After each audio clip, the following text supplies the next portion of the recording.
CBA News. Today we'll be talking about the problems and on how to revive Pompano Beach. We brought in some researchers to answer our questions.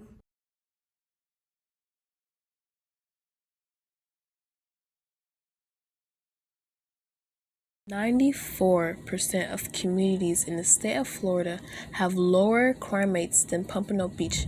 While Pompano Beach is 5% safer, Deerfield Beach is 13% safer, with a crime rate of 31.30 per 1,000 residents, while Pompano's is 46.49 per 1,000 residents. If compared to Clearwater Beach, which is 17% safer than other U.S. cities, you would see that Clearwater Beach crime rate is 28.05 per 1,000 residents. As you can see, Pompano Beach crime rate is much higher than these two beaches.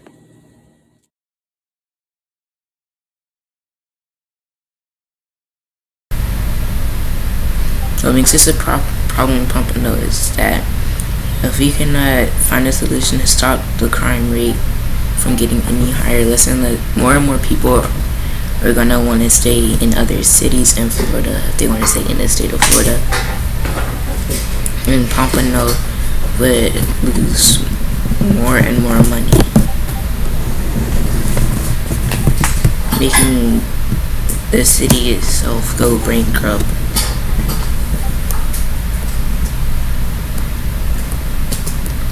And when the city goes bankrupt, something is gonna happen to the city. Something might happen to the city, as a matter of fact. Okay.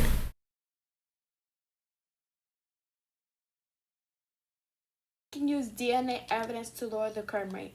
DNA evidence will eliminate between 8 to 15% of convicted offenders. And another way we can lower the crime rate is we could put cameras around the city to identify robbers. And also, we can lower murder rates by doing a thorough background check, like seeing if the person has a mental illness before giving them a gun.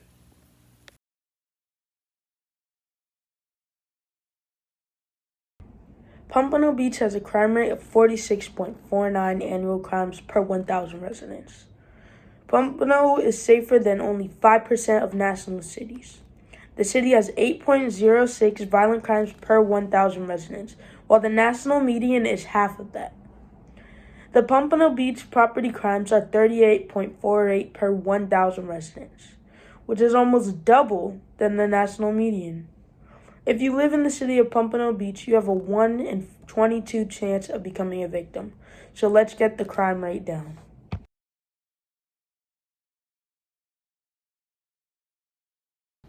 There is a public debate over whether graffiti should be considered art or crime. Research shows that people make a distinction between vandalism and community projects or genuine street art. According to RupsonBlogTumblr.com, Vic states, "The first view on graffiti is how I myself see it. Graffiti is a true form of art that is recognized as having profound positive effect on many different lifestyles. Graffiti, if done right, can be used in many different positive ways. These include brightening otherwise dull ideas of space and advertising new products in an exciting method." FastCompany.com states, "A huge amount of social science throws graffiti into a camp of being a sign of crime and disorder." Douglas, a PhD candidate at the University of Chicago, says, "The truth is, at this point, some graffiti and street art are arguably contributing to the gentrification and contributing to increases in the appeal of certain neighborhoods. You can see there are many positive effects on graffiti art. But what about the negative side? In my opinion, graffiti can be used in a positive way as art and inspiration. But on the other side, graffiti can be used as vandalism." CBIPR.com states that graffiti is bad for business. Graffiti can cause damage to decorative or delicate surfaces. Affected areas may also start to feel run down and appear threatening, putting off customers and prospects. Some graffiti can be very offensive, threatening to groups or individuals, or racially abusive.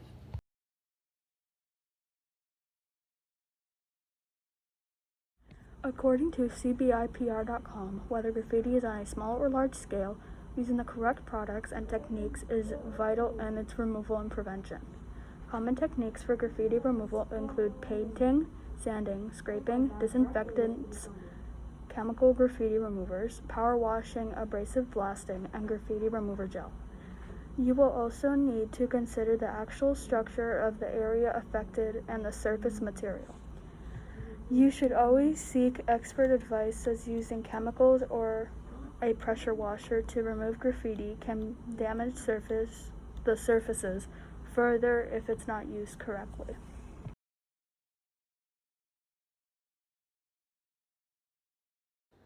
How does graffiti affect the community? Well, graffiti affects the community because graffiti in the community, in most communities, graffiti is seen as a serious crime that negatively affects those who live in the community.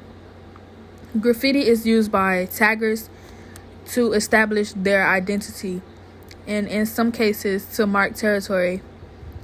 What they do not realize is that their artwork makes a significant impact on their community. Graffiti in modern life is seen by many as an unsightly nuisance. In Pompeii, it is one of the richest sources of archaeological evidence for everyday life in the town. Graffiti, which includes public notices or casual scrawl, tells us about the local politics and politicians' favorite pastimes and the effect of war and unrest, even the cost of food and drink. Hi, I'm Taylor Lockhart, and today I'm going to be telling you how we could fix the problem to stop graffiti. First, use landscaping to deter graffiti vandals. Plant thorny or vine plants in front of ideal surfaces such as walls or fences. You see, vandals like to paint graffiti on large flat surfaces like sides of buildings, garages, retaining walls, and fences. So you have to consider planting ivy, or you have to consider planting vine plants or plant thorny. Graffiti vandals will avoid thorny plants so they don't get hurt or rip their clothes and leave the evidence behind. So when you consider planting ivy or other clingy vegetation along these structures, the plants make your property look greener while reducing the likelihood that there will be graffiti vandal problems. Bye.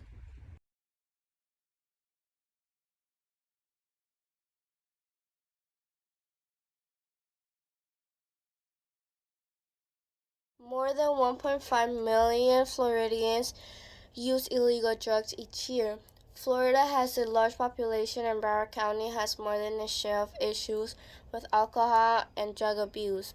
At least 116 people lose their life each year from opioid-related drug overdose in this country. In the first half of 2016, 72 people in Broward County died from heroin overdoses. This was a 56% increase from the prior 6-month period. Marijuana, cocaine, and methamphetamine are other illicit drugs that are hurting Broward County, but especially adolescents.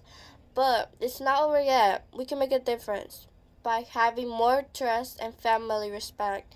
We have what it takes to make a difference, but we don't do it. Just look, there were 2,223 cocaine-related deaths in Florida. 230 of those deaths occurred in Broward County, so help us make a difference.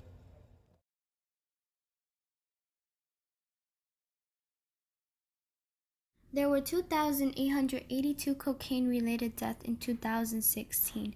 In 61% of the cases, cocaine was the cause of death. The number of heroin-related overdose deaths increased 18 times. Heroin deaths increased by 89%. Drugs like heroin, meth, and cocaine come into the country over borders or by sea.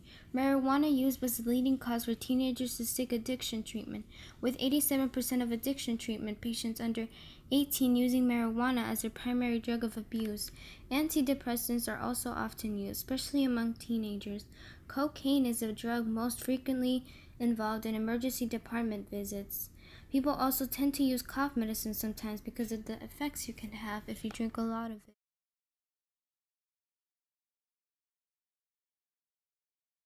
Drug use prevention programs are effective when they respond to the needs of community, involve all the relevant sectors, and are based on scientific evidence. Effective programs should also incorporate strong monitoring and evaluation components.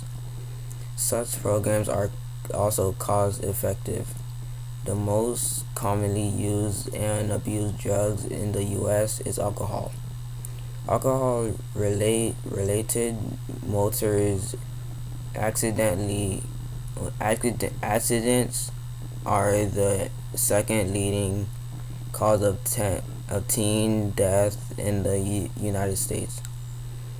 According to the United Nations 2008 World Drugs Report, about 3.9% of the world population between the age of 15 and 64 abuse communication and interpersonal relationship and have been found to have multiple positive outcome for the children, and including decreased alcohol and drug use.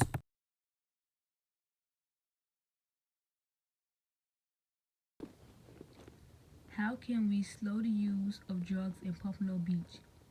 Drugs have been a part of the culture since the middle of the last century. Plenty of people have been arrested.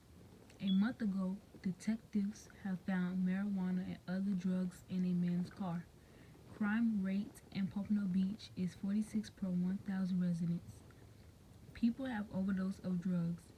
In 2016, 199 drugs overdose were reported in Broward. A man stepped off a plane in Tampa, drunk and dope sick.